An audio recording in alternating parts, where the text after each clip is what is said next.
बच्चों, आप सभी का स्वागत है आपके अपने एबीसी कोचिंग यूट्यूब चैनल में। आप लोग कैसे हैं? आशा है कि स्वस्थ और मस्त होंगे और अपने बोर्ड परीक्षा की तैयारी जबरदस्त तरीके से कर रहे होंगे। बच्चों, आज की इस वीडियो में class 10th subject social science के most important VBI MCQ question यानी कि ऑब्जेक्टिव क्वेश्चन देखने वाले हैं, जो कि आपकी बोर्ड की परीक्षा में पूछे जाएंगे। दोस्तों, इस वीडियो में जितने भी क्वेश्चन मैं आपको बताने वाला हूं, उन सभी क्वेश्चन को आप 100% जो है तैयार कर लीजिए, क्योंकि इसी में से 100% श्योर है कि आपकी बोर्ड की परीक्षा में पूछे जाएंगे। दोस्तों, मैं टोटल जो है आप लोगों को लगभग 400 जो है क्वेश्चन देने वाला हूँ ऑब्जेक्टिव। उसमें आप अगर पूरी तरह से तैयार कर लेते हैं, पढ़ लेते हैं, याद कर लेते हैं, तो मैं गारंटी के साथ कहूँगा कि आपका 100% ऑब्जेक्टिव जो है पूरी तरह से क्लियर हो जाएगा, आपकी तैयारी कंप्लीट हो जाएगी। तो दोस्तों, आप इस वीडियो को जो है बिना स्किप करते हुए इस वीडियो में बताए गए सभी क्वेश्चन और आंसर को अपने कॉपी में जो है अच्छे से जो है नोट कर लीजिए, और एग्जाम आने से पहले, जी हाँ दोस्तों, एग्जाम से एक दिन पहले तक जो है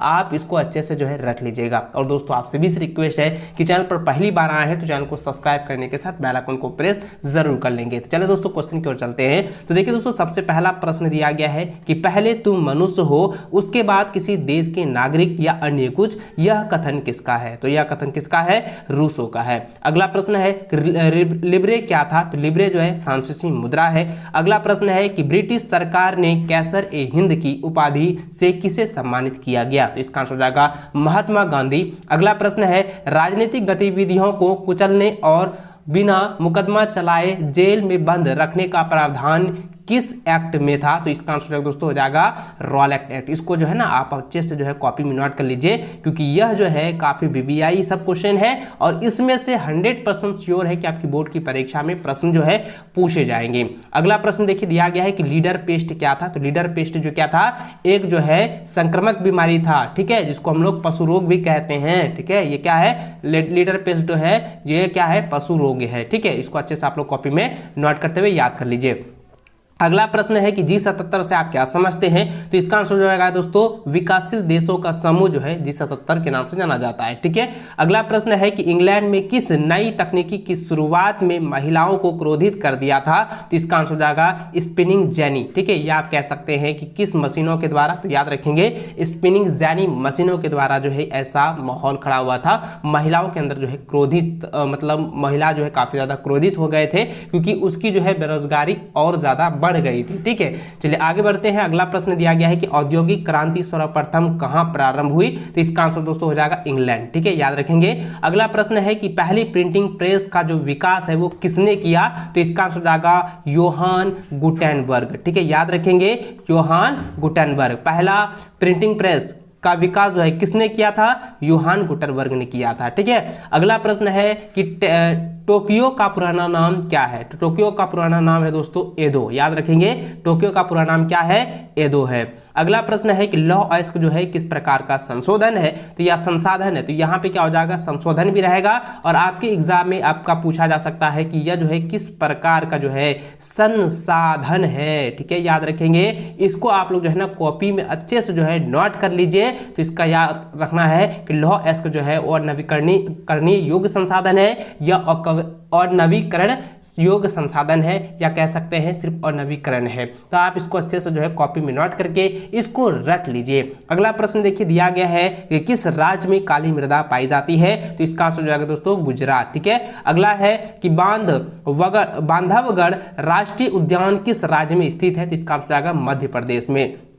अगला प्रश्न है किस जल किस प्रकार का संसाधन है? तो जल जो है नवीकरणीय संसाधन है या नवीकरणीय योग्य संसाधन है। आप इसको कॉपी में नोट करके याद कर लीजिए, रख लीजिए। अगला प्रश्न है कि उस कृषि प्रणाली को दर्शाता है जिसमें एक ही फसल लंबे चौड़े क्षेत्र में उगाई जाती है। तो उस कृषि को हम लोग कहते हैं रोपण कृषि। किसको कहते हैं? रोपण कृषि को कहते हैं। इसको आप लोग कॉपी में याद नोट करके इसको एग्जाम से पहले रख लीजिए। अगला प्रश्न है कि रेशम उत्पादन के लिए रेशम के कीड़ों को पालना क्या कहलाता है? तो इसका आंसर दोस्तों हो जाएगा सेरीकल्चर कहलाता है। क्या कहलाता है? सेरीकल्चर। अगला प्रश्न है, चट्टानों में से किस चट्टान के स्तरों में खनिजों का निक्षेपण और संचयन होता है? तो इसका आंसर हो जाएगा तिलछटी चट्टानें। याद रखेंगे, तिलछटी चट्टानें। ठीक है, इसको अच्छे से आप लोग कॉपी में नोट कर लीजिए। जितना भी क्वेश्चन मैं बता रहा हूं उसको अगर आप 100% तैयार कर लेते हैं तो मैं गारंटी के साथ कहता हूं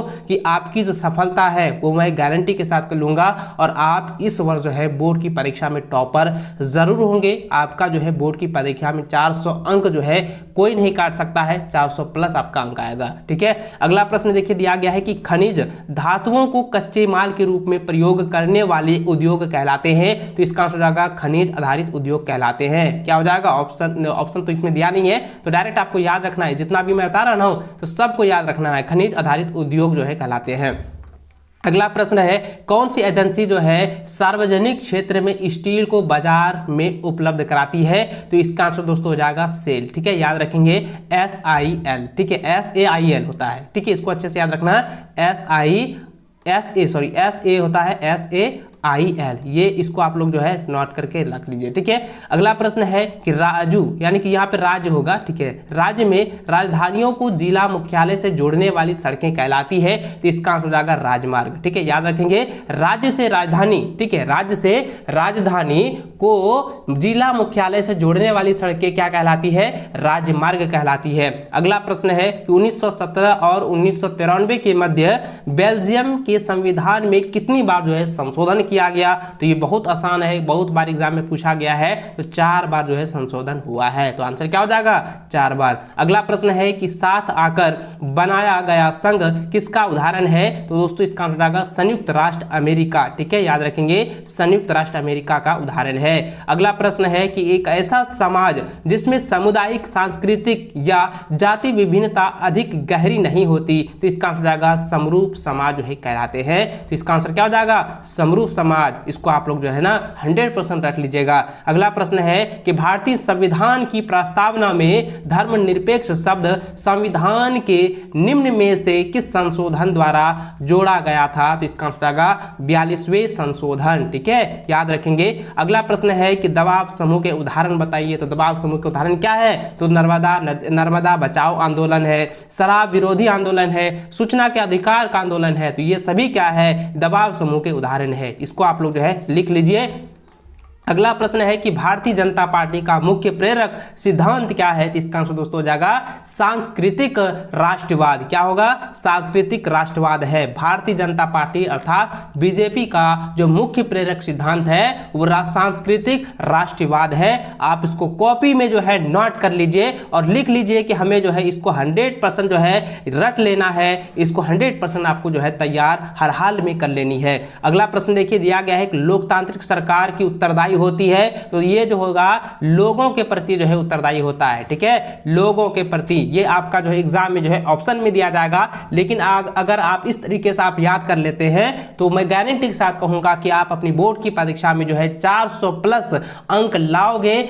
इसे आप कोई नहीं रोक सकता है। आपकी जो सफलता है वो पूरी 100% होने वाली है। और बच्चों मैं कहना चाहूंगा कि इसका जो PDF है ना वो टेलीग्राम पर मिल जाएगा। अगर आप टेलीग्राम पर नहीं आए हैं तो टेलीग्राम का लिंक जो है डिस्क्रिप्शन में दिया गया है, जाइए टेलीग्राम में जुड़िए और वहां पे आपको जो है ये PDF जो है आपको प्रोवाइड करा दिया जाएगा। अगर आप इसका जो है पेड वाला लेना चाहेंगे तो पेड वाला में लगभग जो है 650 से ऊपर जो है सिर्फ ऑब्जेक्टिव क्वेश्चन है, तो उसका भी लिंक मैं डिस्क्रिप्शन में दे दूंगा और बता दूंगा कि कहां से आपको लेना है। चलिए दोस्तों आगे बढ़ते हैं। अगला प्रश्न देखिए 28 नंबर दिया गया है कि कौन सा एक्ट लोगों को सरकार की गतिविधियों की जानकारी पाने की शक्ति देता है? तो इसका answer right to information act. ठीक है, याद रखेंगे, राइट टू इंफॉर्मेशन एक्ट। अगला प्रश्न है किसी दल से निर्वाचित होने के बाद उस दल को छोड़कर, यहां पे हो जाएगा उस दल को छोड़कर, ठीक है, उस दल को छोड़कर किसी अन्य दल में चले जाने को क्या कहा जाता है? तो इसको कहा जाता है दल बदल। ठीक है, दल बदल कहा जाता है। यानी किसी एक राजनीतिक दल से वो छोड़कर निर्वाचित होने के बाद, वो निर्वाचित हो गया, उनके बाद, ठीक है, चुनाव के बाद जो है वह किसी किसी दूसरे पार्टी में ज्वाइन कर लेता है तो उसको दल बदलू पार्टी कहा जाता है, या उसको कह सकते हैं कि वो दल बदल है। ठीक है, याद रखेंगे। अगला प्रश्न है कि भारतीय संसद द्वारा सूचना का अधिकार किस वर्ष पारित किया गया? तो इसका आंसर हो जाएगा 2005 को जो है यह पारित किया गया है। ठीक है, 2005 ईस्वी।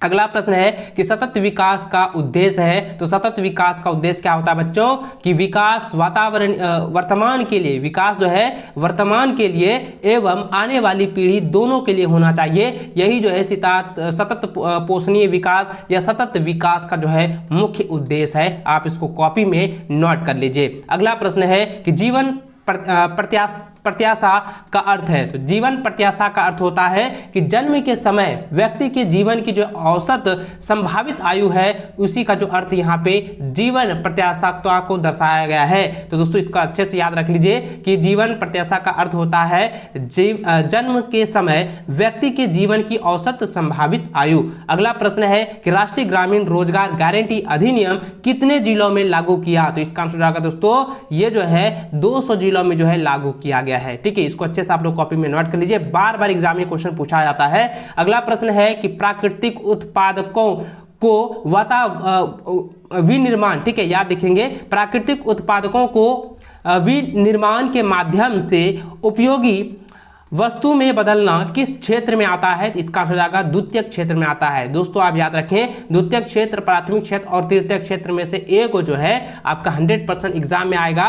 और यह जो है ना, ये आप 100% श्योर हो जाइए कि इस तरीके से आपका क्वेश्चन जो है डेफिनेट आने वाला है। और आपको मैं बता दूं, आपको ऐसा सवाल भी देखने को मिलेगा कि सेवा का क्षेत्रक कौन सा है? तो आपको याद रखना है कि सेवा का क्षेत्रक जो है वो कौन है? तृतीयक क्षेत्रक है। कौन है? तृतीयक क्षेत्रक। मैंने सब्जेक्टिव में भी आप लोगों को बताया था और ऑब्जेक्टिव में भी आप लोगों को मैंने पहले भी बता चुका है, और अभी मैं आप लोगों को फिर से बता दिया कि तृतीयक क्षेत्र जो है सेवा क्षेत्र कहलाता है। आप इसको कॉपी में नोट लीजिए और माइंड में इसको जो है सेट कर लीजिए। अगला प्रश्न है कि भारतीय रिजर्व बैंक का राष्ट्रीयकरण कब हुआ? तो इसका आंसर दोस्तों 1 अप्रैल 1949 को हुआ था। 1 अप्रैल 1949 को। अगला प्रश्न है कि कौन गरीब ग्रामीण परिवारों के लिए ऋण का औपचारिक स्रोत है? तो दोस्तों इसका आंसर जाएगा वाणिज्यिक बैंक। वाणिज्यिक बैंक, इसको आप लोग अच्छे से याद कर लीजिए। अगला प्रश्न देखिए दोस्तों, 37 नंबर दिया गया है कि विश्व के देशों में बहुराष्ट्रीय कंपनियों द्वारा निवेश का सबसे अधिक सामान्य मार्ग है? तो इसका आंसर क्या हो जाएगा? स्थानीय कंपनियों का खरीद लेना, यही एक मार्ग है। ठीक है, तो इसको अच्छे से आप लोग कॉपी में नोट कर लीजिए। अगला प्रश्न है कि विश्व व्यापार संगठन की स्थापना कब हुई? तो इसका आंसर जाएगा 1995 ईस्वी को हुई है। ठीक है, याद रखेंगे कितना है? 1995 ईस्वी। अगला प्रश्न है कि नियमों और विनियमों के माध्यम से बाजार में संरक्षित है या संरक्षित है? तो इसका आंसर क्या हो जाएगा? उपभोक्ता। ठीक है, याद रखें उपभोक्ता। अगला प्रश्न है कि विश्व उपभोक्ता अधिकार दिवस प्रति वर्ष कब मनाया जाता है? तो इसका आंसर हो जाएगा प्रत्येक वर्ष जो है 15 मार्च को जो है मनाया जाता है। 41 नंबर यहाँ पे दी गई है, जिसमें पहला प्रश्न दिया गया है कि पहले तुम मनुष्य हो, उसके बाद किसी देश के नागरिक या अन्य उच्च या कथन जो है किसका है? तो यह कथन जो है किसका है? रूसों का है। ठीक है, अगला प्रश्न 42 नंबर दिया गया कि टूटी हुई बेड़ियां, मसाज, तलवार, उगता सूरज आदि प्रतीक क्या कहलाते हैं? तो यह जो है रूपक कहलाते हैं। ठीक है, अगला प्रश्न 43 नंबर दिया गया है कि खिलाफत आंदोलन के प्रमुख नेता कौन थे? तो इसका आंसर हो जाएगा मौलाना मोहम्मद अली और मौलाना शौकत अली। अगला 44 नंबर है कि असहयोग आंदोलन के दौरान अवध में किसानों के आंदोलन का नेतृत्व किसने किया? तो इसका आंसर लगा बाबा रामचंद्र। ठीक है, अगला प्रश्न देखिए यहाँ पे 45 नंबर दिया गया है कि किस संस्थाओं को ब्रिटेन वुड्स की जुड़वा संतान भी कहा जाता है? तो इसका आंसर जाएगा दोस्तों विश्व बैंक और IMF को जो है ब्रिटेन वुड्स की जुड़वा संतानें कही जाती है। इसको आप लोग अच्छे से जो है ना रट लीजिएगा। अगला प्रश्न जो है 46 नंबर दिया गया है कि 1890 के दशक में अमेरिका के मवेशियों में कौन सी बीमारी बहुत ही तेजी से फैल गई? तो इसका आंसर हो जाएगा रेडर पेस्ट। ठीक है, याद रखेंगे रेडर पेस्ट। और रेडर पेस्ट क्या है? ये आपका जो है सब्जेक्टिव एग्जाम में जो है प्रश्न दिए जाएंगे, तो उसको भी आप लोग अच्छे से रख लीजिएगा। सब्जेक्टिव का भी वीडियो आने वाला है। तो देखिए दोस्तों 47 नंबर क्वेश्चन दिया गया कि इस मशीन के आने से बुनकरों को बड़े करघे चलाने और चौड़े अरज का कपड़ा बनाने में मदद मिली। तो कैसे हुआ, तो इसका आंसर हो जाएगा फ्लाई शटल्स के माध्यम से। ठीक है, तो ऑप्शन सॉरी ऑप्शन तो नहीं है, तो इसका डायरेक्ट आपको याद रख लेना है। ठीक है, आपके एग्जाम में ऑप्शंस दिया जाएगा तो आपको याद रखे, ये याद रहेगा ना, तो आप ऑप्शन में डायरेक्ट जो है लगा दीजिएगा, टिक लगा दीजिएगा। देखिए 48 नंबर सवाल दिया गया है कि सूती कपड़ा मिल की रूपरेखा किसने बनाई। तो इसका आंसर हो जाएगा रिचर्ड आर्कराइट। ठीक है, तो अगला प्रश्न 49 नंबर है कि वर्नाक्यूलर प्रेस एक्ट कब लागू किया गया। तो इसका आंसर हो जाएगा 1878 ईस्वी। अगला है मार्टिन लूथर कौन था। इसका आंसर हो जाएगा धर्म सुधारक था। 51 नंबर है कि बंगार और खादर किस मिट्टी के प्रकार है। तो इसका आंसर याद रखना है जलोढ़ मिट्टी के प्रकार है। ठीक है, या जलोढ़ मिट्टी कह सकते हैं या काली मिट्टी कह सकते हैं। ठीक है, 52 नंबर सवाल दिया गया है कि भूमि निम्नीकरण में किसकी भूमिका होती है। तो इसका आंसर हो जाएगा वानों को काटना, अति पशुचरण और खनन जो है, ये तीन क्या है, भूमि निम्नीकरण की भूमिका निभाती है। ठीक है, अगला प्रश्न 53 नंबर है कि भारत में प्रोजेक्ट टाइगर की शुरुआत कब हुई। तो याद रखना है 1973 ईस्वी को। अगला प्रश्न है 54 नंबर कि किस क्षेत्र में लोग सिंचाई के लिए गुण अथवा कुल का निर्माण करते हैं। तो इसका आंसर हो जाएगा पश्चिमी हिमालय। ठीक है, 55 नंबर सवाल दिया गया है कि एक फलीदार फसल के उदाहरण है। तो एक फलीदार फसल के उदाहरण क्या हो जाएगा, दाल हो जाएगा, जिसको हम लोग यहाँ पे दालें आपको बताना है। ठीक है, याद रहना होगा दोस्तों कि ये जितने भी दलहन है ना वो एक फसली पौधे हैं। ठीक है, अगला प्रश्न जो है 56 नंबर दिया गया कि किस फल को सुनहरा रेशा भी कहा जाता है। तो इसका आंसर हो जाएगा जूट को। ठीक है, जूट को जो है सुनहरा रेशा कहा जाता है। 57 नंबर है कि किस ऊर्जा खनिज को काला सोना कहा जाता है। तो इसका आंसर होगा कोयला को जो है काला सोना कहा जाता है। 58 नंबर सवाल है कि कौन सा नगर लोहा और इस्पात उद्योग के अतिरिक्त वाहन निर्माण उद्योग का केंद्र है। तो इसका आंसर हो जाएगा जमशेदपुर। ठीक है, अगला प्रश्न है 59 नंबर की भिलाई इस्पात कारखाना किस राज्य में है। तो याद रखना है भिलाई इस्पात जो है वो छत्तीसगढ़ में है। ठीक है, याद रखेंगे, इसको आप लोग अच्छे से रिपीट कर लीजिएगा क्योंकि यह जो है आपके जो है मानचित्र वाला में भी देगा और ऑब्जेक्टिव में देगा। ठीक है, अगला प्रश्न देखिए 60 नंबर दिया कि कौन सा शब्द दो या दो से अधिक देशों के व्यापार को दर्शाता है। तो इसका आंसर याद रखना है बच्चों अंतर्राष्ट्रीय व्यापार, यानी अंतर्राष्ट्रीय व्यापार का अर्थ यही होता है कि दो या दो से अधिक देशों का व्यापार को जो है ये नियंत्रण करता है। ठीक है, नियंत्रण में रखता है। 61 नंबर सवाल है कि बेल्जियम में 10 भाषा बोलने वालों की आबादी कितनी प्रतिशत है। तो इसका आंसर आएगा 59%। ठीक है, अगला सवाल 62 नंबर है कि जब केंद्र और राज्य सरकारों से सत्ता लेकर स्थानीय सरकारों को दे दी जाती है तो उसे कहते हैं, उसे जो है विकेंद्रीकरण कहते हैं। याद रखेंगे, विकेंद्रीकरण कहते हैं। 63 नंबर सवाल है कि किस आंदोलन का नेतृत्व मार्टिन लूथर ने किया था। तो इसका आंसर जाएगा नागरिक अधिकार आंदोलन का नेतृत्व किया था। अगला सवाल है 64 नंबर कि सन 2011 की जनसंख्या के अनुसार देश में शिक्षित महिलाएं हैं। तो इसका आंसर जाएगा दोस्तों 65.4% जो है देश में शिक्षित महिलाएं हैं 2011 के जनसंख्या के अनुसार। ठीक है, अगला प्रश्न जो है 65 नंबर दिया गया है कि श्रीलंका में सुमेलित नहीं है। तो श्रीलंका में क्या है, संघात्मक शासन प्रणाली सुमेलित नहीं है। ठीक है, याद रखेंगे। अगला प्रश्न 66 नंबर है कि वह व्यक्ति जो किसी पार्टी समूह अथवा दल के प्रति पूर्णतया समर्पित कहलाते हैं तो उसको हम लोग कहते हैं समर्थन। ठीक है, क्या हो जाएगा, समर्थन हो जाएगा। अगला सवाल 67 नंबर है कि लोकतांत्रिक व्यवस्थाओं में निम्न में से किसको सफलतापूर्वक हटा दिया जाता है। तो राजनीतिक असमानता को जो है हटा दिया जाता है। ठीक है, याद रखेंगे राजनीतिक असमानता को। अगला प्रश्न है 68 नंबर की एक अलोकतांत्रिक, ठीक है, यानी कहता है एक अलोकतांत्रिक सरकार, यानी कि जहां पर जो है लोकतंत्र सरकार नहीं है, ठीक है, वहां पर जो है लोकतंत्र में बदलने की चुनौती जो है किस प्रकार की चुनौतियां हैं। तो दोस्तों इसका आंसर हो जाएगा बुनियादी आधार बनाने की चुनौतियां हैं। ठीक है, इसको आप लोग याद कर लीजिए, कॉपी में नोट कर लीजिए क्योंकि एग्जाम में आने वाला है। अगला प्रश्न देखिए 69 नंबर दिया है कि अधिवेश विषयों पर कानून बनाने का अधिकार किसके पास है। तो इसका आंसर जाएगा संसद के पास है। ठीक है, अगला प्रश्न 70 नंबर है कि कौन सा सार्वभौम प्रकृति का आंदोलन नहीं है। तो इसका आंसर जाएगा नर्मदा बचाओ आंदोलन जो है ये सार्वभौम प्रकृति का आंदोलन नहीं है। अगला प्रश्न 71 नंबर है कि किसी देश की राष्ट्रीय आय को उसकी कुल जनसंख्या से भाग देने पर प्राप्त होता है। तो यह जो है प्राप्त होता है, क्या होता है, प्रति व्यक्ति आय। ठीक है, है, याद रखेंगे प्रति व्यक्ति आय प्राप्त होती है।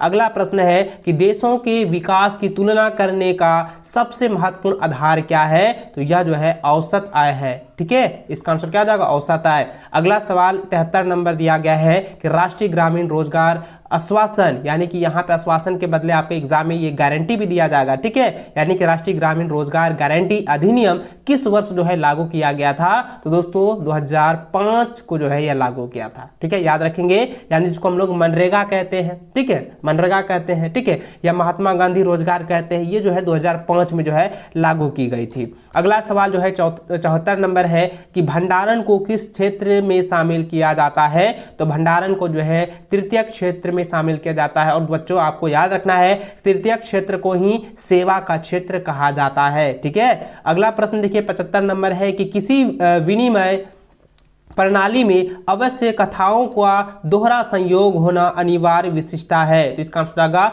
वस्तु विनिमय प्रणाली। ठीक है, अगला प्रश्न है 76 नंबर कि भारत में करेंसी नोट कौन जारी करता है, तो इसका आंसर आएगा रिजर्व बैंक ऑफ इंडिया जो है जारी करती है, रिजर्व बैंक ऑफ इंडिया। इसको आप लोग अच्छे से जो है याद कर लीजिए। अगला सवाल 77 नंबर है कि सरकार द्वारा अवरोधों अथवा प्रतिबंधों को हटाने की प्रक्रिया को क्या कहते हैं, तो उसको हम लोग कहते हैं उदारीकरण। ठीक है, उदारीकरण कहते हैं। अगला सवाल 78 नंबर दिया गया है कि घरेलू बाजार में बहुराष्ट्रीय कंपनियों का प्रवेश किन के लिए हानिकारक हो सकती है, तो इसका आंसर हो जाएगा सभी छोटे पैमानों के उत्पादक के योग में जो है जो आते हैं उसके लिए जो है ये हानिकारक होते हैं। तो इसको आप लोग जो है नोट करके याद कर लीजिए। अगला सवाल है कि एक मार्ग की स्थिति में लागू होता है, तो एक मार्ग जो है कृषि उत्पाद, ठीक है, कृषि उत्पाद में कृषि उत्पाद की स्थिति में जो है लागू होता है, तो इसका आंसर क्या हो जाएगा, कृषि उत्पाद हो जाएगा।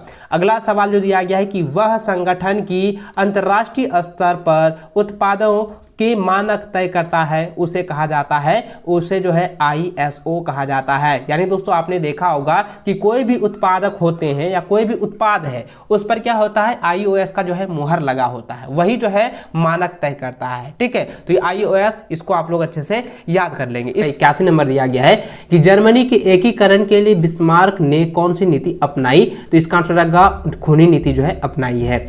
82 नंबर है कि सामाजिक उपबंध नामक पुस्तक के लेखक कौन थे, तो इसका आंसर आएगा रूसो। ठीक है, अगला है चित्तरंजन दास और मोतीलाल नेहरू ने किस पार्टी का गठन किया, तो इसका आंसर आएगा स्वराज पार्टी का जो है गठन किया था। अगला प्रश्न है कि डिस्कवरी ऑफ इंडिया नामक पुस्तक के लेखक कौन है, तो इसका आंसर जाएगा पंडित जवाहरलाल नेहरू या पंडित नेहरू कह सकते हैं। ठीक है, अगला प्रश्न 85 नंबर दिया गया है कि ब्रिटेन वुड्स व्यवस्था क्या थी, तो ब्रिटेन वुड्स व्यवस्था जो है युद्धोत्तर अंतर्राष्ट्रीय आर्थिक व्यवस्था थी। ठीक है, तो इसको आप लोग जो है कॉपी में नोट करके याद कर लीजिएगा।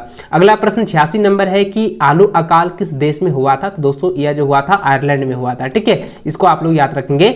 अगला प्रश्न 87 नंबर है कि कोशिष्ट कौन थे, तो कोशिष्ट जो है बुनकरों का एक समुदाय था। ठीक है, याद रखेंगे कोशिष्ट जो है वो बुनकरों का एक समुदाय को कोशिष्ट कहा जाता है।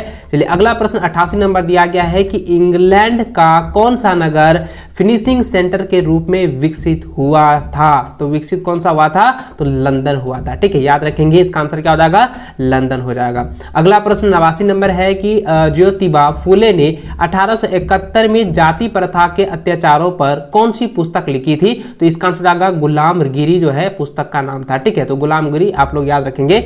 अगला 90 नंबर है कि केसरी समाचार पत्र का प्रकाशन जो है किसने किया था, तो इसका आंसर आएगा बाल गंगाधर तिलक ने की थी।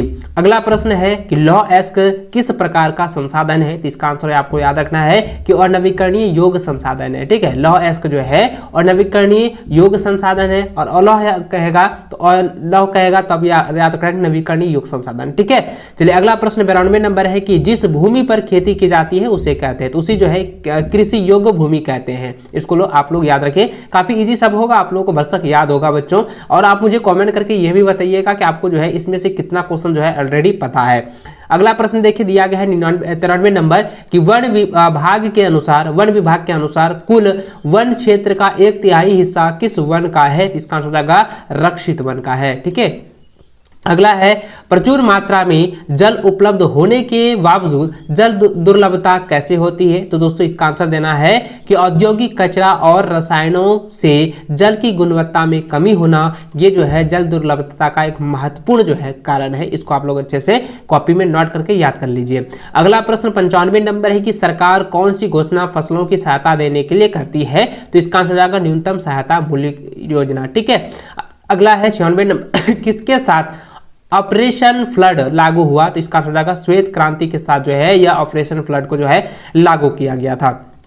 अगला प्रश्न 97 नंबर है कि मोनाजाइट रेत में कौन सा खनिज पाया जाता है। तो इसका आंसर हो जाएगा थोरियम जो है खनिज पाया जाता है। अगला प्रश्न 98 नंबर दिया गया है। ठीक है, यहाँ पे ज़रा ध्यान दीजिएगा, 98 नंबर सवाल है जो कि काफ़ी इंपॉर्टेंट है और ये रिपीटेड क्वेश्चन भी है।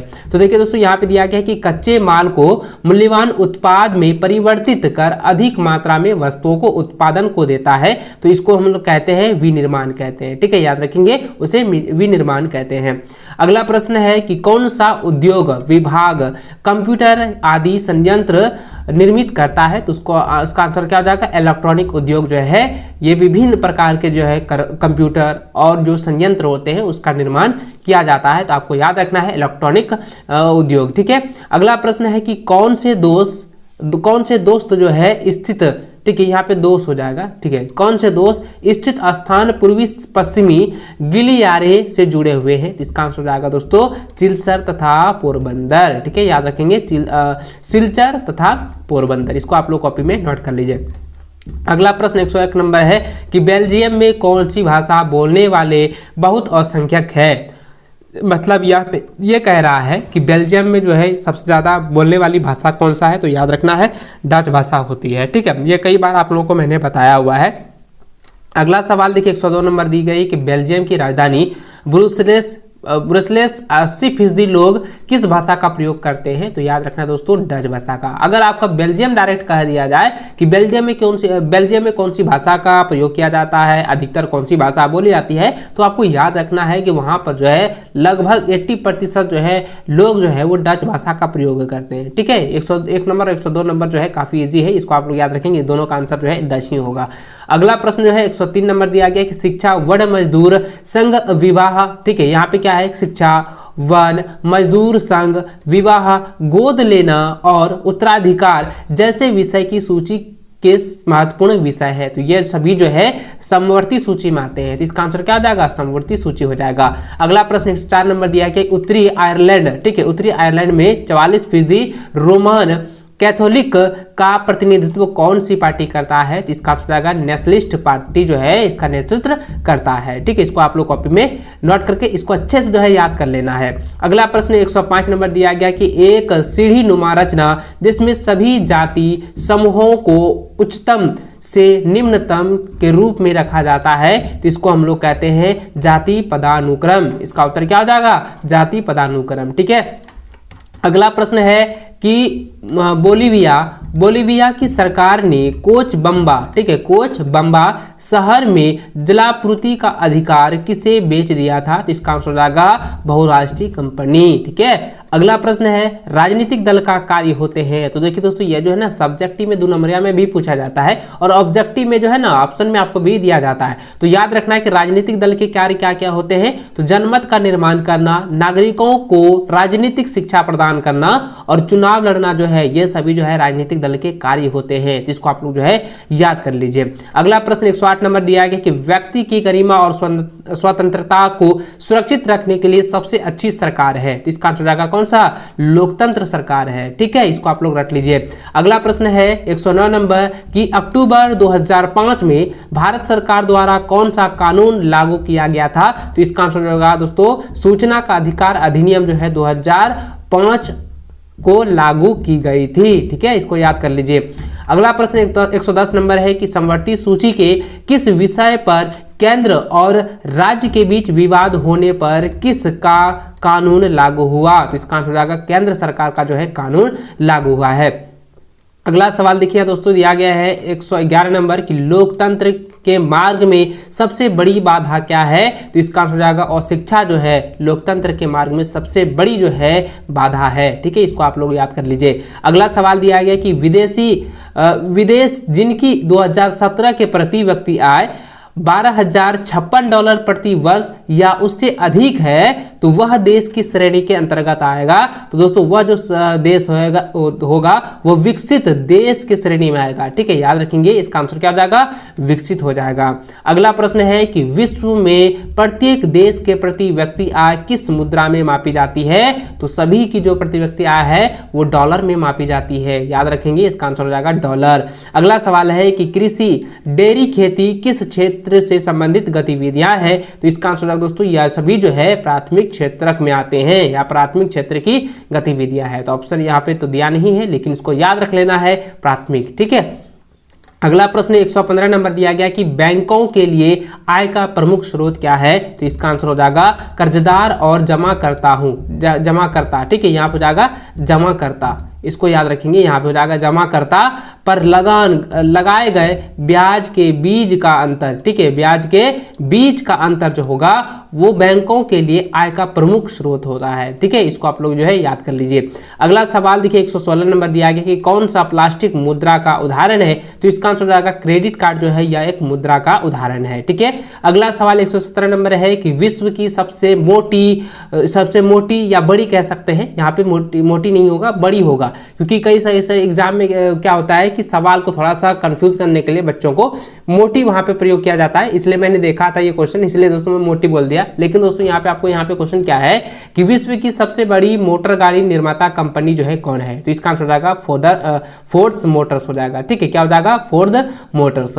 अगला प्रश्न 118 नंबर है कि फोर्ड मोटर कंपनी ने अपना पहला प्लांट कहां पर जो है लगाया था? कहां लगाया था? तो दोस्तों इसका आंसर हो जाएगा चेन्नई में। ठीक है, तो ऑप्शन तो है नहीं, इसको आप लोग याद रखिएगा, क्योंकि ऑप्शन वाला था ना, इसलिए मैं यहाँ कंफ्यूज हो जाता हूँ। चलिए अगला प्रश्न देखते हैं। 119 नंबर दिया गया है कि मुद्रा का प्राथमिक कार्य है। तो मुद्रा का प्राथमिक कार्य होता है वस्तु का विनिमय या विनिमय का माध्यम। ठीक है, तो आप लोग इसको अच्छे से याद रखेंगे, मुद्रा का प्राथमिक कार्य होता है विनिमय का माध्यम।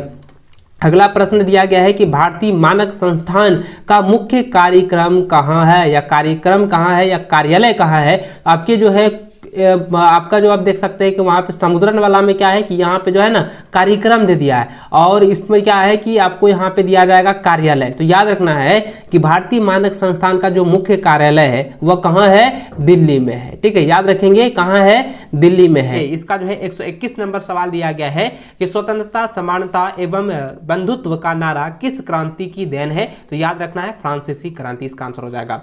अगला प्रश्न 122 नंबर है कि वह विचारधारा जो स्त्री पुरुष की सामाजिक, आर्थिक एवं राजनीतिक समानता पर आधारित हो उसे कहते हैं, उसे जो है नारीवाद कहा जाता है। इसका आंसर क्या हो जाएगा? नारीवाद हो जाएगा। अगला प्रश्न 123 नंबर है कि स्वदेशी आंदोलन की प्रेरणा से भारत माता की छवि को किसने चरित्र किया? तो इसका आंसर आएगा अरविंद्रनाथ टैगोर। ठीक है, यहाँ पे हो जाएगा अरविंद। ठीक है, याद रखेंगे अरविंद्रनाथ टैगोर, या दोस्तों आप यहाँ पे यह भी कह सकते हैं कि अवनींद्रनाथ टैगोर। ठीक है, ये भी होता है, और अरविंद्रनाथ टैगोर ये भी होता है। ठीक है, इसको आप लोग जो है अच्छे से जो है आप लोग कॉपी में नोट करते हुए इसको आप लोग रख लीजिएगा। अगला सवाल देखिए 124 नंबर दिया गया है कि कार्यालय द्वारा ब्रिटेन में किस अनाज का पैदावार प्रतिबंधित, यहाँ पे यह किस अनाज को जो है किस अनाज पर, ठीक है, किस अनाज पर जो है प्रतिबंधित कर दिया गया? तो इसका आंसर आएगा मक्का। ठीक है, मक्का की खेती यानी मक्का जो अनाज है इस पर जो है ब्रिटेन के कार्यालय द्वारा जो है इसे प्रतिबंधित किया गया, और किस नियम के द्वारा किया गया था? तो आपको याद रखना है कि यह जो है कॉर्न लॉ के अनुसार जो इसे प्रतिबंधित किया गया था। ठीक है, चलिए अगला प्रश्न 125 नंबर है कि कितनी धुरी शक्तियां समझा जाता है? तो यानी कि किनको, ठीक है, किनको यहाँ हो जाएगा या कितनी हो जाएगा? तो आपको सेम आंसर आपको याद रखना है कि नास्तिनी। ठीक है, यहाँ पे देखिए नास्ती है ना, हाँ नात्सी है, नात्सी जर्मनी, जापान और इटली जो है यह धुरी शक्तियां समझा जाता है इन तीन को। ठीक है, चलिए इन तीन महादेशों को जो है धुरी शक्ति जो है समझाया जाता है। अगला प्रश्न 126 नंबर है कि ईस्ट इंडिया कंपनी ने भारत में बुनकरों पर निगरानी रखने, माल इकट्ठा करने और गुणवत्ता की जांच करने के लिए इन्हें नियुक्त किया गया, यानी कि किन्हें जो है नियुक्त किया गया? तो इसका आंसर हो जाएगा गुमास्ता को जो है नियुक्त किया गया था। अगला प्रश्न 127 नंबर है कि यूरोपीय देशों में किस देश के कपड़ों की अधिकतम मांग थी? तो इसका आंसर हो जाएगा भारत में। भारत में जो है सबसे अधिक जो है कपड़ों का जो है अधिक मांग था। ठीक है, अगला प्रश्न है 128 नंबर कि 1821 संवाद कौमुदी का प्रकाशन किसने शुरू किया? तो इसका आंसर आएगा राजा राम मोहन राय ने जो है यह शुरू किया था। अगला सवाल 129 नंबर कि किसने कहा था कि मुद्रण ईश्वर की दी हुई महानतम देन है, यह सबसे बड़ा तोहफा है? तो दोस्तों इसका आंसर आएगा किसने कहा था? मार्टिन लूथर ने कहा था। याद रखेंगे, कॉपी में इसको नोट कर लीजिए और एग्जाम से पहले 100% जो इसको रट लीजिएगा, ठीक है। अगला सवाल देखिए 130 नंबर दिया गया है कि कितने किलोमीटर के बाद किसी देश का महासागरीय संसाधनों पर अधिकार नहीं है? तो इसका आंसर आएगा 200 किलोमीटर के बाद जो है किसी भी देश का महासागरीय संसाधनों पर कोई अधिकार नहीं है। अगला सवाल 131 नंबर है कि भारत के कुल क्षेत्रफल में कितने प्रतिशत जो है क्षेत्र पर पठारी भाग है? तो दोस्तों याद रखना है कि 27% भाग जो है ये क्या है? पठारी भाग में आते हैं, ठीक है। इसको आप लोग नोट कर लीजिए। अगला सवाल 132 नंबर दिया गया है। तो यहाँ पे देखिए दोस्तों, यहाँ पे क्या है? पुलिस लिखा गया है, लेकिन आपका क्या हो जाएगा? 1952, ठीक है। यहाँ पे लिखना है 1952 में। 1952 में भारत निम्न में से किस प्रजाति को विलुप्त घोषित कर चुका है? तो दोस्तों एशियाई चीता को जो है ये विलुप्त घोषित कर चुका है, ठीक है, याद रखेंगे। अगला सवाल 133 नंबर है कि 14वीं शताब्दी में किसने दिल्ली में सिरी फोर्ट क्षेत्र में जल की सप्लाई के लिए हौज खास का निर्माण करवाया? तो दोस्तों इसका आंसर आएगा इल्तुतमिश, ठीक है, इल्तुतमिश ने जो है करवाया था। इसका आंसर क्या हो जाएगा? इल्तुतमिश हो जाएगा। अगला सवाल है कर्तन दहन प्रणाली कृषि को मणिपुर में कहा जाता है, यानी कि कर्तन दहन प्रणाली जो है, प्रणाली कृषि जो है मणिपुर में से क्या कहा जाता है? तो मणिपुर में जिसको जो है पामलू कहा जाता है, ठीक है, याद रखेंगे। मणिपुर में क्या कहा जाता है? पामलू कहा जाता है। अगला सवाल 135 नंबर है कि भारत की 2 प्रमुख खाद्यान्न फसलें कौन सी है? तो दोस्तों याद रखना होगा और आपको भरसक याद होगा, पता होगा पहले से, क्योंकि ये चावल और गेहूं ही है जो कि भारत के 2 प्रमुख खाद्यान्न फसल में से एक है, ठीक है। याद रखेंगे 2 फसल क्या है? चावल और गेहूं है, ठीक है। अगला सवाल 136 नंबर है कि चूना पत्थर किस उद्योग का आधारभूत कच्चा माल है? तो याद रखेंगे बच्चों, यह जो है सीमेंट उद्योग का जो है कच्चा माल है, ठीक है। तो उत्तर इसका आंसर क्या हो जाएगा?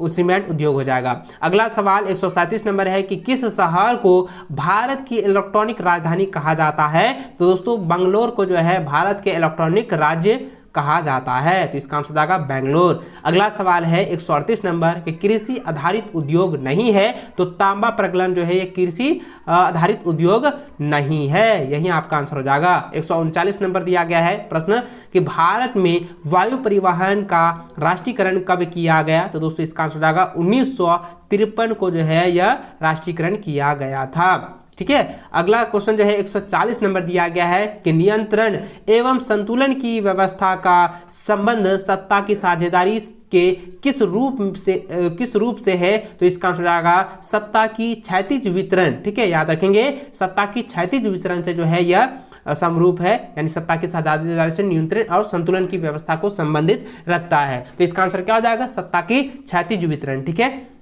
आगे बढ़ते हैं। अगला प्रश्न जो है 141 नंबर दिया गया है कि बापू किन्हें कहा जाता है? तो बापू जो है महात्मा गांधी को कहा जाता है, ये तो आप सभी को पता ऑलरेडी मालूम होगा।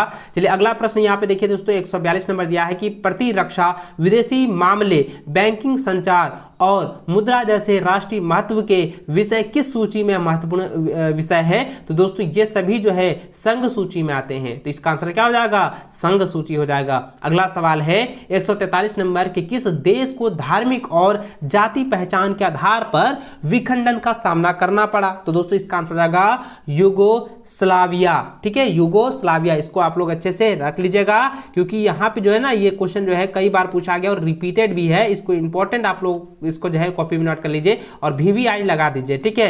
लिखिए अगर देखिए क्वेश्चन क्या है, फिर से मैं एक बार बता देता हूँ कि किस देश को जो है धार्मिक और जाति पहचान के आधार पर जो है विखंडन किया गया है, विखंडन का सामना करना पड़ा है? तो दोस्तों याद रखना है यूगोस्लाविया। इसका आंसर क्या हो जाएगा? यूगोस्लाविया। अगला प्रश्न है 144 नंबर कि औरत और मर्द के समान अधिकारों और अवसरों में विश्वास करने वाली महिला या पुरुष को कहते हैं? तो उसको कहते हैं नारीवादी, ठीक है। ये रिपीटेड क्वेश्चन देखिए और यह जो है ना कई बार एग्जाम में आ चुका है और इस बार आने की काफी चांसेस है, ठीक है। इसको आप लोग अच्छे से याद रखेंगे। इसको हम लोग कहते हैं नारीवादी, यानी कि ये क्या कहता है कि समान अधिकार हो, सबको समान अवसर मिले, सबका विश्वास जो है पूरी तरह से समान हो, तो ये जो है नारीवाद कहलाता है। ठीक है, चलिए अगला प्रश्न देखिए दोस्तों, 145 नंबर दिया गया है कि कौन सा दबाव समूह सामूहिक हित का समर्थन करता है। तो इसका आंसर आएगा जन सामान्य के हित समूह। ये सभी जो है ये सामूहिक हित का जो है समर्थन करता है। ठीक है, इसका आंसर क्या हो जाएगा, जन सामान्य के हित समूह। अगला प्रश्न 146 नंबर है कि राजनीतिक दल का कार्य है। तो राजनीतिक दल का कार्य हो जाएगा, इसका आंसर क्या होगा, चुनाव लड़ना, विरोधी दल का गठन करना और सरकार का गठन करना, ये सभी जो है राजनीतिक दल का कार्य है। ठीक है, अगला सवाल 147 नंबर है कि लोकतंत्र में एक नागरिक को निर्णय लेने की प्रक्रिया की जांच करने का अधिकार और साधन होता है, इसे कहा जाता है। तो इसका आंसर हो जाएगा पारदर्शिता कहते हैं। ठीक है, इसको आप लोग जो है कॉपी में नोट कर लीजिए। अगला सवाल 148 नंबर है कि लोकतंत्र की विभिन्न चुनौतियों के बारे में सभी सुझाव या प्रस्ताव कहलाते हैं। तो ये सभी जो है राजनीतिक सुधार कहलाते हैं। क्या रहता है, राजनीतिक सुधार। ठीक है, इसको कॉपी में नोट करके याद कर लीजिए। अगला सवाल देखिए दोस्तों, यहाँ पे दिया गया 149 नंबर प्रश्न है कि कौन सा केंद्रीय सूची का विषय नहीं है।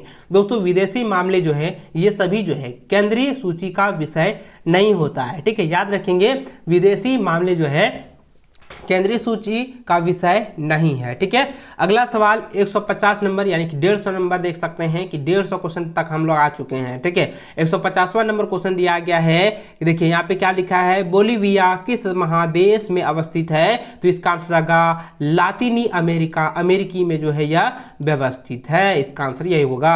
अगला सवाल 151 नंबर है कि ऊर्जा का मुख्य स्रोत कौन से हैं। तो इसका आंसर आएगा कोयला और पेट्रोलियम जो है ऊर्जा का मुख्य स्रोत है। अगला सवाल 152 नंबर है कि यूएनडीपी के अनुसार किसी देश के विकास को आंकने का, यानी कि देखिए यहाँ पे क्या दिया है, आंकने का आधार कौन सा है। तो दोस्तों आंकने का आधार जो होता है प्रति व्यक्ति आय, उस देश की क्या है प्रति व्यक्ति आय क्या है, लोगों की जो है शिक्षा का स्तर क्या है और लोगों कितना स्वास्थ्य स्तर है, ये सभी जो है देखा जाता है। ठीक है, तो इसको आप लोग याद रखेंगे, प्रति व्यक्ति आय, लोगों की शिक्षा स्तर और लोगों का स्वास्थ्य स्तर जो है इसका आंसर हो जाएगा।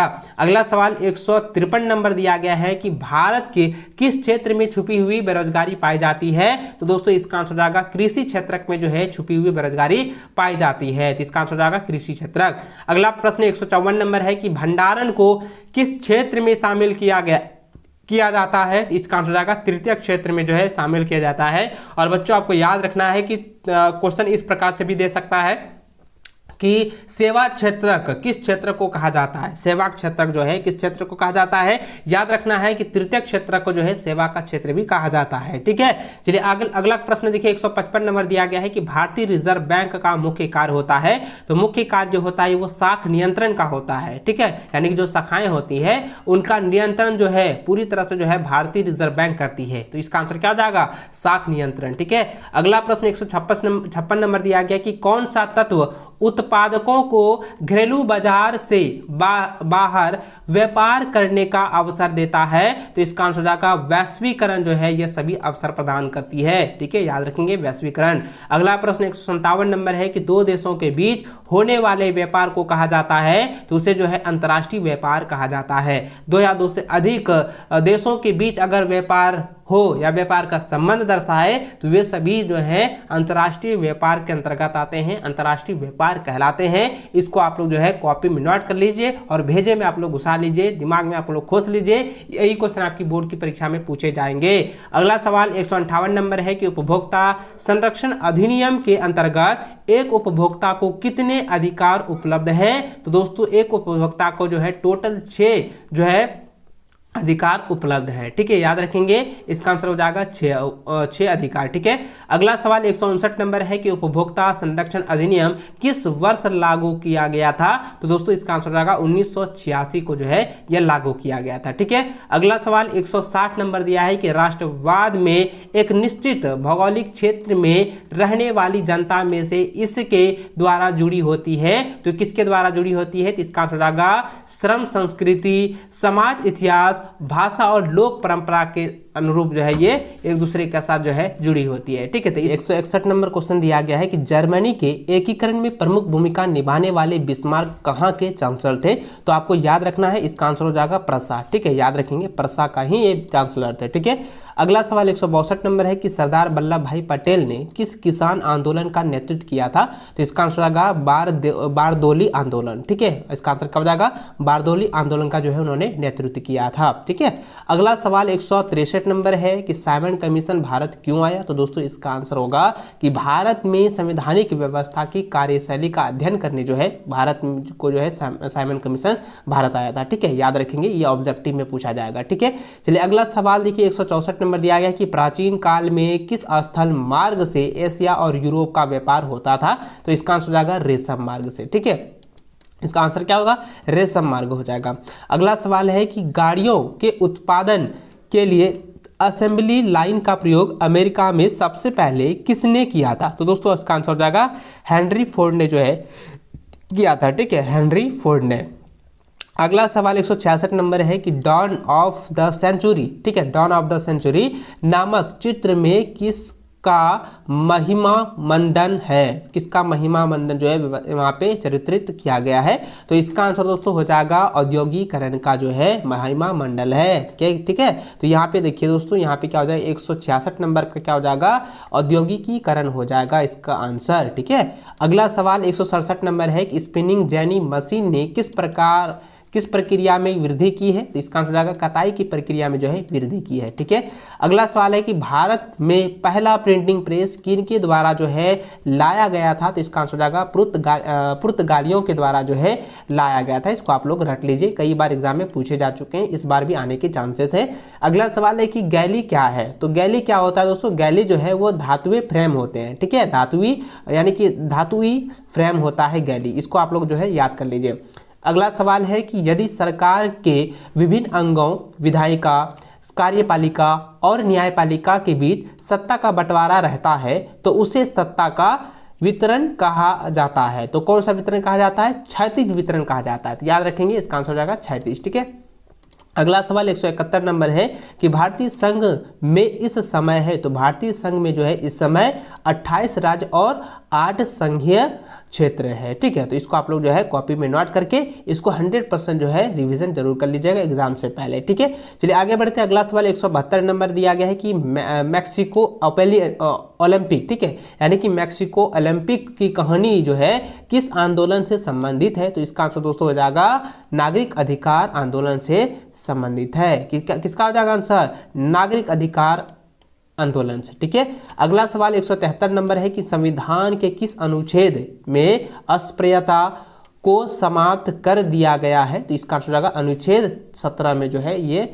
समाप्त कर दिया गया है। ठीक है, अगला सवाल 174 नंबर है कि बामसेफ, ठीक है, बामसेफ किसका गठन है? तो बामसेफ जो है दोस्तों यह, इसका आंसर क्या हो जाएगा? सरकारी कर्मचारी का यह गठन है। ठीक है, अगला सवाल है 175 नंबर कि भारत में राजनीतिक दलों को मान्यता कौन देता है? तो दोस्तों इसका आंसर होगा चुनाव आयोग। ठीक है, यानी चुनाव आयोग ही जो है राजनीतिक दलों को जो है मान्यता देता है। अगला सवाल 176 नंबर दिया गया कि लोकतांत्रिक सरकार होती है, लोकतांत्रिक सरकार क्या होती है? यह मैंने आपको सब्जेक्टिव में पहले ही बता दिया है। ऑब्जेक्टिव में आपका दिया रहेगा तो आपको जो है पॉइंट बाय पॉइंट आपको यानी कि आपको जो है 4 ऑप्शन दिए जाएंगे, जो आपका रहेगा उसको आपको टिक लगा देंगे। तो आंसर आपको याद रखना है कि दोस्तों लोकतांत्रिक जो सरकार होती है वो उत्तरदायी होती है, जिम्मेदार होता है और वैध सरकार होते हैं। तो आपको जो है ये 3 पॉइंट आपको याद रखना है। ठीक है, अगला सवाल 170 नंबर दिया है कि लोगों को राजनीतिक सुधार लागू करने में और सशक्त बनाने वाला अधिनियम श्रेष्ठतम है। तो इसका आंसर क्या हो जाएगा? सूचना का अधिकार जो है पूरी तरह से श्रेष्ठतम है। ठीक है, इसको आप लोग याद रखें, इसको अच्छे से कॉपी में नोट करिए और एग्जाम से पहले ना एक बार इसको रिवीजन कर लीजिएगा। प्रश्न संख्या 1 से लेकर 2 तक जो बताने वाला हूँ पूरा का पूरा आप लोग अच्छे से रिवीजन कर लीजिएगा। सभी वीडियो एक बार जो है पार्ट वाइज जो आप लोग देख लीजिएगा। 100% श्योर हो जाइएगा आपका 100% जो है मार्क्स जो है 40 में 40 आप लोगों का आ जाएगा ऑब्जेक्टिव में। ठीक है, चलिए 178 नंबर सवाल यहाँ देखिए दिया गया है कि किस राजनीतिक संस्था में महिलाओं के लिए सीटें आरक्षित है? तो दोस्तों इसका आंसर हो जाएगा पंचायती राज में जो है ये महिलाओं के लिए सीटें जो है आरक्षित रहती है। ठीक है, अगला सवाल है 179 नंबर दिया गया है कि नर्मदा बचाओ आंदोलन का नेतृत्व किसने किया था? तो इसका आंसर हो जाएगा मेघा पाटेकर ने किया था। ठीक है, ये आप जो है मॉडल पेपर में भी आप लोगों ने पढ़ा होगा, इसको आप लोग अच्छे से रिवीजन कर लेंगे। अगला सवाल 180 नंबर दिया है कि समाप्यता के आधार पर संसाधन कितने प्रकार के होते हैं? तो संसाधन जो है 2 प्रकार के होते हैं। ठीक है, ये तो बहुत बार आप लोगों ने पढ़ा होगा, तो इसका आंसर क्या हो जाएगा? 2 प्रकार के होते हैं। अगला सवाल दिया है 181 नंबर कि किस राज्य में काली मृदा मुख्य रूप से नहीं पाई जाती है? दोस्तों राजस्थान में जो है काली मृदा नहीं पाई जाती है, इसको आप लोग अच्छे से याद रखेंगे। अगला सवाल 182 नंबर है कि भारत में जैव विविधता को कम करने वाला कारक कौन है? तो इसका आंसर दोस्तों वन्य जीव के आवाज का विनाश यानी आवास हो जाएगा। ठीक है, यानी कि वन्य जीव के आवास का विनाश, वन्य जीवन या वन्य जीव को मारना या शिकार करना, पर्यावरण प्रदूषण या दावानल का उपयोग करना, ये सभी जो है जैव विविधता को कम करने वाला कारक है। तो इसको जो है तीनों को आप लोग याद रखिएगा, अगर जो ऑप्शन में रहेगा ना तो आप उसको टिक लगा लीजिएगा। ठीक है, चलिए अगला सवाल देखिए, 183 नंबर दिया गया कि बहुत देशी, यानी कि यहाँ पे बहुत देशी नहीं होगा, बहुत देशी होगा। ठीक है, थोड़ा टाइपिंग मिस्टेक है, याद रखना है। बहुद्देशीय परियोजना का कौन सा लाभ है? तो इसका जो है 3 लाभ होता है, बाढ़ का नियंत्रण, सिंचाई की सुविधा, जल विद्युत उत्पादन, ये सभी जो है बहुद्देशीय परियोजनाओं के लाभ हैं। ठीक है, इसको आप लोग जो है तीनों को आप लोग याद रखेंगे। एग्जाम में अगर आपका ऑब्जेक्टिव में तीनों में से एक रहेगा ना तो आप डायरेक्ट जो है इसको टिक लगा दीजिएगा। ठीक है, वो मार्कशीट पे आपको उसका जो है गोले को काला कर दीजिएगा। अगला सवाल 184 नंबर दिया गया है कि चाय, कॉफी, रबर, गन्ना, केला आदि किस तरह की फसल है? तो ये सभी जो है रोपण फसलें हैं। ठीक है, इसका आंसर क्या हो जाएगा? रोपण फसलें। अगला सवाल देखिए दिया गया 185 नंबर कि भारत में धान की खेती मुख्य रूप से किस फसल ऋतु में की जाती है? तो ये दोस्तों यह इसका आंसर क्या हो जाएगा? खरीफ फसल हो जाएगा, क्योंकि धान की खेती जो है वो खरीफ फसल के उदाहरण है। ठीक है, अगला सवाल 186 नंबर है कि कोयले की खानों में से कौन झारखंड राज्य में है? तो ये दोस्तों क्या हो जाएगा? कोयले की खाने कहाँ है? बोकारो में है ना, तो इसका आंसर क्या हो जाएगा? बोकारो हो जाएगा, झारखंड राज्य में है। अगला सवाल 187 नंबर है कि निम्न में आधारभूत उद्योग है? तो इसका आंसर होगा लोहा इस्पात उद्योग, ये क्या है? आधारभूत उद्योग में से एक है। ठीक है, इसको आप लोग नोट कर लीजिए। अगला सवाल 188 नंबर की कारखानों द्वारा निष्कासित 1 लीटर अवशिष्ट से लगभग कितना गुना जल दूषित होता है? तो दोस्तों इसका आंसर हो जाएगा 8 गुना जो है जल जो है दूषित हो जाता है। यानी कि कारखानों के द्वारा अगर मान लो 1 ही लीटर अवशिष्ट पदार्थ निकलता है ना, तो वो पानी को यानी कि जल को जो है 8 गुना दूषित करने की क्षमता रखता है। तो याद रखेंगे 8 गुना इसका आंसर हो जाएगा। ठीक है, अगला सवाल है 189 नंबर दिया है। 189 नंबर में दिया गया है कि सड़क परिवहन के बारे में कौन सा कथन सत्य है यानी असत्य है? तो इसका आंसर क्या हो जाएगा? सड़क परिवहन में तो रेल की अपेक्षा लागत बहुत अधिक है, ये पूरी तरह से जो है सड़क परिवहन के अंतराल में ये असत्य है। ठीक है, इसको आप लोग अच्छे से नोट कर लीजिए। अगला सवाल 190 नंबर दिया है कि मानव विकास रिपोर्ट देशों की तुलना किस आधार पर करती है? तो दोस्तों इसका आंसर आएगा स्वास्थ्य, शिक्षा, प्रति व्यक्ति आय के आधार पर करती है, इसको नोट कर लीजिए। अगला सवाल 191 नंबर है कि कौन भावी पीढ़ी, यहाँ पे देखिए भावी पीढ़ी के कल्याण को परिभाषित करता है? ठीक है, तो यहाँ पे क्या हो जाएगा? धारणीय विकास हो जाएगा इसका आंसर। ठीक है, अगला सवाल 192 नंबर है कि सलमा एक सरकारी अस्पताल में नर्स का कार्य करती है। सलमान किसी यानी कि यहाँ सलमा किस क्षेत्र की गतिविधियों में संलग्न है या संलग्न है? तो ये दोस्तों ये क्या है? आपको मैंने बताया था कि अगर कोई भी कार्य अगर वो जो है सेवा का क्षेत्र में हो तो तृतीय क्षेत्र में आता है। तृतीय क्या होता है? वो संगठित क्षेत्र के रूप में आता है। तो क्या हो जाएगा दोस्तों? इसका आंसर हो जाएगा संगठित में। ठीक है, तो ये इसको आप लोग टिक लगा दीजिएगा, आपका राइट आंसर हो जाएगा। अगला सवाल 193 नंबर दिया गया कि सेवा क्षेत्र में किस क्षेत्र की गतिविधियां शामिल है? तो सेवा क्षेत्र में क्या होता है कि परिवहन, संचार और बैंकिंग, ये सभी जो है सेवा क्षेत्र यानी कि तृतीय क्षेत्र में आते हैं। तो ये सभी सेवा क्षेत्र के गतिविधियां हैं। ठीक है, इसको आप लोग कॉपी में नोट कर लीजिए और एग्जाम से पहले रिवीजन जरूर कर लीजिएगा। अगला सवाल 194 नंबर है कि कौन वस्तु विनिमय का उदाहरण है? तो वस्तु विनिमय का एक उदाहरण आप देख सकते हैं कि 1 गाय के बदले जो है 5 बकरी का सौदा। तो ये जो है एक वस्तु विनिमय के उदाहरण को दर्शा रहा है। यानी दोस्तों अगर मान के चलो हमें जो है गाय की जरूरत है और किसी को बकरी की जरूरत है, तो क्या हो जाएगा कि हम उसको वो हमको गाय देगा तो हम उसको जो है बकरी देंगे। तो इस तरीके से जो है कोई भी वस्तु का आदान प्रदान होता है तो ये जो है वस्तु विनिमय का उदाहरण कहलाता है। ठीक है, आप इसको जो है कॉपी में नोट करके और इसको अच्छे से याद रखेंगे। अगला सवाल 195 नंबर दिया गया कि व्यापारिक बैंक के क्या कार्य है। तो इसका आंसर हो जाएगा साख निर्माण, ऋण देना और जमा स्वीकार करना। ये सभी जो है व्यापारिक बैंक के कार्य होते हैं। ठीक, इसको आप लोग तीनों को याद कर लीजिएगा। ऑब्जेक्टिव में जो आपका ऑप्शन में रहेगा तो उसको आप टिक लगा दीजिएगा। अगला सवाल 196 नंबर है।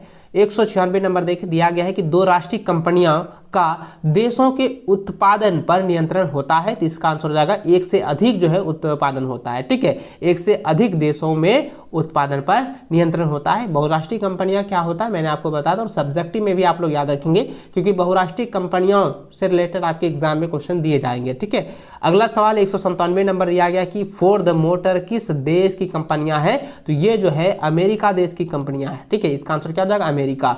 अगला प्रश्न है कि हॉलमार्क किस प्रकार की वस्तुओं की गुणवत्ता का प्रमाणित चिन्ह है। दोस्तों आपको पता होगा, आप अगर किसी भी सोनार के दुकान जाते हैं, कोई सोना लेते हैं, चांदी लेते हैं या कोई बनावटी चीज़ लेते हैं तो वो वहाँ पे हॉलमार्क देता है। ठीक है, तो हॉलमार्क का जो अपनी निशान देता है तो उसकी जो गुणवत्ता है ना, तो वो आभूषण की पहचान के लिए किया जाता है। तो इसका आंसर हो जाएगा आभूषणों के लिए। ठीक, इसको आप लोग रख लीजिए। अगला प्रश्न जो है 199 नंबर दिया है कि राष्ट्रीय उपभोक्ता दिवस किस तिथि को मनाया जाता है। तो दोस्तों राष्ट्रीय उपभोक्ता दिवस जो है प्रत्येक वर्ष जो है 24 दिसंबर को मनाया जाता है। तो इसका आंसर क्या हो जाएगा 24 दिसंबर। ठीक है, अगला सवाल जो है दूसरा 200 नंबर दी गई है कि इटली एकीकरण कब हुआ था। तो दोस्तों आपका आंसर हो जाएगा 1871 ईस्वी को हुआ था।